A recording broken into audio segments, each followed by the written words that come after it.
दोस्तों आज का ये वीडियो एक Q&A वीडियो है जिसके अंदर मैं आपके भक्ति चैनल के 10 सबसे इंपॉर्टेंट सवालों के जवाब आप लोगों को देने वाला हूं, जिससे आपको एग्जैक्टली आइडिया मिलेगा कि आपको अपने चैनल पर किस तरीके से काम करना है और कैसे आप एक भक्ति चैनल को आगे आसानी से ग्रो कर पाएंगे और कैसे उससे अपनी इनकम जनरेट कर पाएंगे। ये सभी सवाल आपके लिए बहुत ही ज्यादा इंपॉर्टेंट हो सकते हैं, खासकर अगर आप एक नए यूट्यूबर हैं। चलिए शुरू करते हैं बिना किसी देरी के आज के इस वीडियो को। वीडियो पसंद आए तो वीडियो को लाइक करके चैनल को सब्सक्राइब जरूर कर दीजिएगा, क्योंकि मैं इसी तरीके का कंटेंट आपके लिए बनाता रहता हूँ। यहाँ पर पहला क्वेश्चन पूछा गया है पीपी फैक्ट सफारी के थ्रू, जो पूछ रहे हैं कि सर मेरे चैनल को 3 साल हो गए हैं, जिसमें से 1 साल मैंने वीडियो डालना छोड़ दिया था, लेकिन अभी भी उस चैनल के सब्सक्राइबर बढ़ते हैं। So I decided to start it again. अभी गैप अप के बाद मैं स्टार्ट कर सकती हूँ क्या? सेम चैनल पर शॉर्ट डालूं या फिर लॉन्ग डालूं, आखिर कौन से वीडियो मुझे डालने चाहिए? ये उनका एग्जैक्टली क्वेश्चन है। तो यहां पर मैं आपको बता देता हूं। देखिए, जैसा कि आपने बताया कि आपके चैनल को 3 साल हो गए हैं, जिसमें से 1 साल आपने बीच में गैप कर दिया और उसके बाद सेम चैनल को आप दोबारा से रन करना चाहते हैं। अब आप पूछ रहे हैं कि उसमें आप लॉन्ग डालें या फिर शॉर्ट डालें। तो यहां पर आपको एक सिंपल सी चीज करनी है कि आपको अपने YT स्टूडियो पर विजिट करना है। YT स्टूडियो में जैसे ही आप जाएंगे, वहां पर आपको पॉपुलर वीडियोस पर क्लिक करना है। एक बार लॉन्ग के पॉपुलर को चेक करना है और एक बार आपको शॉर्ट वीडियो के पॉपुलर को चेक करना है। और आपको दोनों वीडियोस के अंदर यह देखना है कि आपके सब्सक्राइबर, जैसा कि आपने बताया कि अभी भी बढ़ रहे हैं, तो वो सब्सक्राइबर आपके लॉन्ग फॉर्म में आ रहे हैं या फिर शॉर्ट फॉर्म से आ रहे हैं। जिस भी फॉर्म से आपके वो सब्सक्राइबर बढ़ रहे हैं, उसी फॉर्म को आपको कंटिन्यूअसली आगे बढ़ाना चाहिए, क्योंकि आपके जो सब्सक्राइबर हैं वो आपके उस पर्टिकुलर फॉर्म के अंदर अभी भी इंटरेस्टेड हैं, आपके 1 साल गैप करने के बाद भी। तो आपको उसी फॉर्म में आगे बढ़ना चाहिए।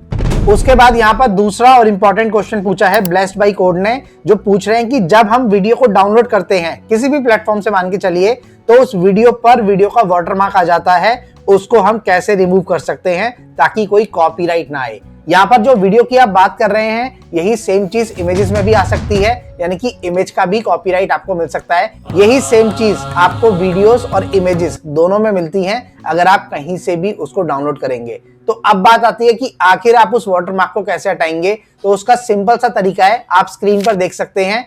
आप किसी भी वीडियो या फिर किसी भी इमेज को कुछ इस तरीके से क्रॉप कर सकते हैं, और क्रॉप करने के बाद जो भी साइड कॉर्नर्स में उनके वाटरमार्क बने हुए हैं, उसको आप रिमूव कर पाएंगे। लेकिन अगर कोई वाटरमार्क बीच में बनाया गया है, जो कि इमेज में या फिर वीडियो में आपको दिखाया जा रहा है, जो कि इधर उधर मूव भी कर रहा है, तो उस कंडीशन में आप उस वीडियो क्लिप का इस्तेमाल या फिर उस इमेज का इस्तेमाल बिल्कुल भी ना करें। और आप कोई ऐसा वीडियो या ऐसा इमेज ढूंढें जिसमें कि जो वाटरमार्क है वो साइड के कॉर्नर्स में लगा हो, जिसको आप क्रॉप करके कुछ इस तरीके से हटा पाएं और उसके बाद यूज कर पाएं।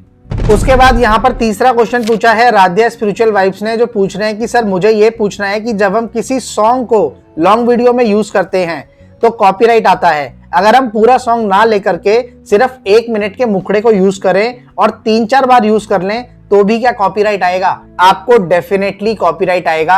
अगर आप एक ही मुखड़े को 3 बार भी यूज करेंगे और बेशक आपने केवल 1 मिनट के लिए ही यूज किया हो, तो आपको 100% कॉपीराइट आएगा। अगर वो म्यूजिक आपने बाहर से लिया है, यानी कि आपने YouTube क्रिएट और YT स्टूडियो के अलावा अगर म्यूजिक का इस्तेमाल कहीं और से किया है, तो डेफिनेटली आपको वहां पर कॉपीराइट आएगा। उसके बाद यहाँ पर एस्ट्रोलैब ने पूछा है कि मैंने ट्रांसक्रिप्ट से स्क्रिप्ट लेकर अपनी वॉइस में शॉर्ट्स वीडियो बनाई है, क्या इन पर कोई कॉपीराइट दे सकता है? देखिए, अगर आप किसी भी तरीके की ट्रांसक्रिप्ट यूज कर रहे हैं, ट्रांसक्रिप्ट यूज करने का मतलब मैंने आपको अपने प्रीवियस वीडियो में बताया हुआ है, आप जाकर के देख सकते हैं। कि मान के चलिए कि आपको किसी का भी वीडियो पसंद आया है और आपको लगता है कि आप उनके जैसा वीडियो बना सकते हैं और एग्जैक्टली आप वो काम कर सकते हैं जो कि वो कर रहे थे, लेकिन आपको स्क्रिप्ट उनकी लेनी है। तो उस कंडीशन में बहुत सारी ऐसी थर्ड पार्टी एप्लीकेशंस आती हैं, जो कि आप गूगल पर भी अगर टाइप करेंगे फ्री ट्रांसक्रिप्ट, तो आपको बहुत सारी डिटेल मिल जाएगी, जहां पर क्लिक करके आप किसी भी वीडियो का अगर लिंक पेस्ट करेंगे तो उसकी पूरी स्क्रिप्ट आपको मिल जाएगी,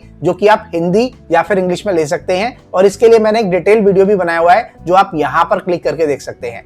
अब रही बात कि अगर आप किसी का ट्रांसक्रिप्ट यूज करते हैं और उनसे अपना शॉर्ट्स बनाते हैं, तो उस कंडीशन में आपको कॉपीराइट मिलेगा या फिर नहीं मिलेगा। तो यहाँ पर 2 तरीके हैं कि अगर आप उसको एज इट इज यूज कर रहे हैं, exactly same to same use कर रहे हैं, आपने कुछ भी उसमें चेंजेस नहीं किए हैं, तो डेफिनेटली वहां पर आपको कॉपीराइट मिल सकता है। लेकिन मेरा सजेशन यहां पर यह है कि अगर आप किसी का भी ट्रांसक्रिप्ट यूज करते हैं, किसी की भी स्क्रिप्ट को आप अपनी वीडियो में इस्तेमाल करना चाहते हैं, तो उस कंडीशन में एटलीस्ट वहां पर कुछ वर्ड्स का आप चेंजेस कर लें, कुछ वर्ड्स को आप वहां पर बदल दें, और हो सके तो उस स्क्रिप्ट के अंदर अपनी कुछ लाइनें जोड़ दें और उनकी पुरानी लाइनों को थोड़ा सा ऊपर नीचे या आगे पीछे कर दें और उसके बाद में अपना वीडियो तैयार करें। उसके बाद यहाँ पर अजय पाटिल पूछ रहे हैं कि भाई मैं जब अपना वॉइस रिकॉर्ड करता हूं अपने वीडियो के लिए, तब आवाज सुनने में उतना अच्छा मतलब कि क्लियर नहीं लगता है, इस पर सॉल्यूशन का कोई ऐप है क्या? प्लीज इस पर एक वीडियो बनाना। तो यहाँ पर मैं ऑलरेडी आपके लिए एक वीडियो बना चुका हूं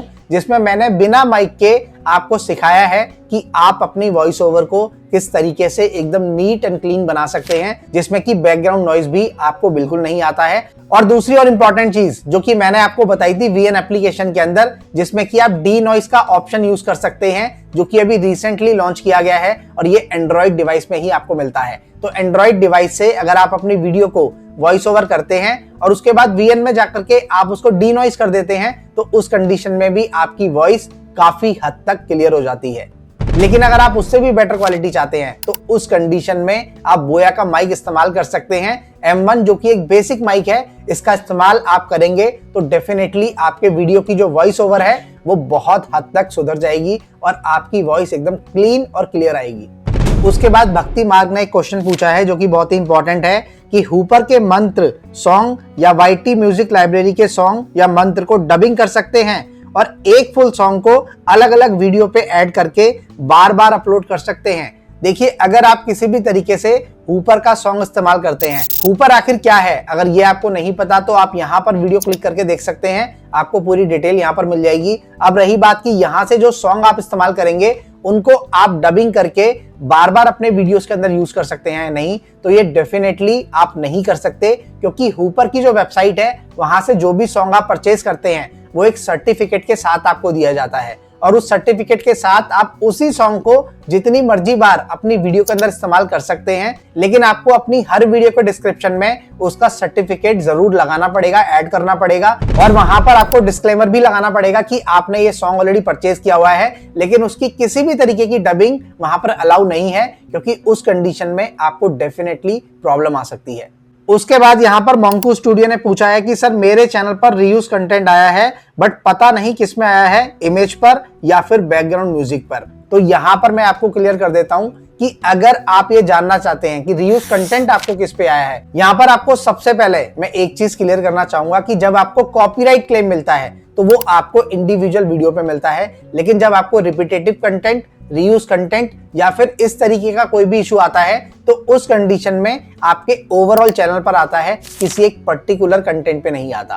तो उस कंडीशन में रीयूज कंटेंट को फाइंड आउट करने का जो तरीका है वो केवल ये है कि आप सबसे पहले ये देखिए कि आपने अगर किसी म्यूजिक का इस्तेमाल किया है। अब यहाँ पर दो चीजें समझिए कि अगर आपने किसी ऐसी इमेज का इस्तेमाल किया है जो कि आप बार बार करे जा रहे हैं, रिपीटेडली आपके हर वीडियो के अंदर वो इमेज है, तो उस कंडीशन में हो सकता है कि आपको उसकी वजह से रीयूज आया हो। और अगर हम बात करें म्यूजिक की, तो अगर कोई ऐसा म्यूजिक आपने अपने बैकग्राउंड म्यूजिक में इस्तेमाल किया है जिसके अंदर लिरिक्स हैं और वर्ड्स कुछ बोले जा रहे हैं और वही म्यूजिक आपने बार बार अपने हर वीडियो में यूज किया है, तो उस कंडीशन में आपको म्यूजिक के थ्रू भी आ सकता है। लेकिन अगर कोई ऐसा बैकग्राउंड म्यूजिक आपने इस्तेमाल किया है जो कि केवल धुन है, केवल ट्यून है, तो उस कंडीशन में रीयूज कंटेंट आपको म्यूजिक की वजह से नहीं आएगा, ये किसी और वजह से आपको आया है और आपको इसके लिए एक ईमेल भी जरूर आया होगा। आप उस ईमेल को चेक कीजिए या फिर आप मुझे भी फॉरवर्ड कर सकते हैं। उसके बाद यहाँ पर एक क्वेश्चन पूछा है शॉर्ट्स विद सिवीज ने, जो पूछ रहे हैं कि भैया मैं AI के शॉर्ट्स बनाते हुए एडिटिंग करती हूँ पर सॉन्ग जो होता है वो YouTube का लेती हूँ, तो क्या मेरा चैनल मोनेटाइज होगा कि नहीं? प्लीज भैया बताइए, आपकी वीडियो डेली देखती हूँ। तो यहाँ पर मैं आपको बताना चाहूंगा कि अगर आप AI का इस्तेमाल कर रहे हैं अपने शॉर्ट्स को क्रिएट करने के लिए और वहां पर जब म्यूजिक की बात आती है तो वो आप अपने YT स्टूडियो से ही लगाते हैं, तो उस कंडीशन में डेफिनेटली आपका चैनल 100% मोनेटाइज होता है। लेकिन यहाँ पर आपको ध्यान क्या रखना है, अब मान के चलिए कि आपने AI के कुछ इमेजेस ले लिए या फिर AI से आपने अपना वीडियो जनरेट करवा लिया और आपने YT स्टूडियो में उसको अपलोड करते वक्त म्यूजिक ऐड कर दिया YT स्टूडियो से, तो यहाँ पर आपकी क्रिएटिविटी कुछ भी नहीं हुई। YouTube की नजरों में ये एक लो एफर्ट कंटेंट है जो कि मोनेटाइज नहीं किया जाएगा। लेकिन अगर आप इसी कंटेंट को कुछ इस तरीके से बनाएंगे कि अगर आप अपनी वीडियो के अंदर जो आपने AI से ही बनाया है उसके अंदर आप कुछ अपना ह्यूमन टच ऐड करेंगे, यानी कि आप उस पे कुछ टेक्सटिंग करेंगे, अगर आप उसमें अपना वॉइस ओवर देंगे जो कि किसी भी तरीके से कोई इंफॉर्मेशन देता हो, तो डेफिनेटली आपका चैनल मोनेटाइज होगा और आप कंटिन्यूअसली इस पर काम भी कर सकते हैं। अब आप सोचेंगे कि म्यूजिक अगर आपने YT स्टूडियो से लिया है तो आप उस पर वॉइस ओवर कैसे कर सकते हैं। तो वॉइस ओवर जब आप करेंगे तो अपने वॉइस का जो वॉल्यूम है वो 100% रखिए, माइक के साथ उसको इस्तेमाल कीजिए। लेकिन जब आप YT स्टूडियो से उस पर म्यूजिक ऐड करेंगे तो वहां पर म्यूजिक का जो वॉल्यूम है उसको आप केवल 10% रखिए। इस तरीके से आप AI का इस्तेमाल करते हुए, YT स्टूडियो के म्यूजिक का इस्तेमाल करते हुए, अपने ह्यूमन टच का इस्तेमाल करते हुए काफी अच्छे और क्रिएटिव शॉट्स बना सकते हैं। उसके बाद एक इंपॉर्टेंट क्वेश्चन पूछा है लक्ष्मी सिंह ने, जो पूछ रहे हैं कि यदि किसी फिल्म या भजन को अपनी आवाज में गाकर शॉर्ट वीडियो बनाएं तो उससे क्या कॉपीराइट आएगा? कृपया जवाब अवश्य दें। तो यहाँ पर मैं आपको बताना चाहूंगा कि अगर आप किसी भी सॉन्ग को या फिर किसी भी भजन को अपनी आवाज में गाते हैं और उससे आप शॉर्ट्स बनाएं या फिर आप लॉन्ग बनाएं, तो उससे आपको YouTube की तरफ से कभी भी कोई प्रॉब्लम, कभी भी कोई इशू नहीं आएगा। लेकिन जो एक सॉन्ग या फिर एक भजन होता है वो एक राइटर से जुड़ा होता है, एक क्रिएटर से जुड़ा होता है, एक म्यूजिशियन से जुड़ा होता है और एक सिंगर से भी जुड़ा हुआ होता है। तो यहाँ पर 4-4, 5-5 लोग एक ही सॉन्ग से पूरी तरह से जुड़े हुए होते हैं, जिसमें उन सब की मेहनत होती है। तो इस कंडीशन में कौन आपको कहां से कॉपीराइट दे दे, इस बारे में कुछ भी नहीं कहा जा सकता। और इसी वजह से YouTube भी आपको कहता है कि आप किसी का म्यूजिक इस्तेमाल नहीं कर सकते अगर आपके पास उनका परमिशन है तब भी। तो आप इन चीजों से बचें, आप अपना कुछ करने के बारे में सोचें और उस कंडीशन में ही आप अपने चैनल को एक अच्छे तरीके से चला पाएंगे। आई होप दोस्तों ये वीडियो आपको पसंद आया होगा। इसमें होपफुली आपके बहुत सारे इंपॉर्टेंट क्वेश्चंस के सवालों के जवाब मैंने आपको दे दिए हैं। वीडियो को लाइक करके चैनल को सब्सक्राइब जरूर कर दीजिएगा, क्योंकि मैं इसी तरीके का कंटेंट आपके लिए बनाता रहता हूँ।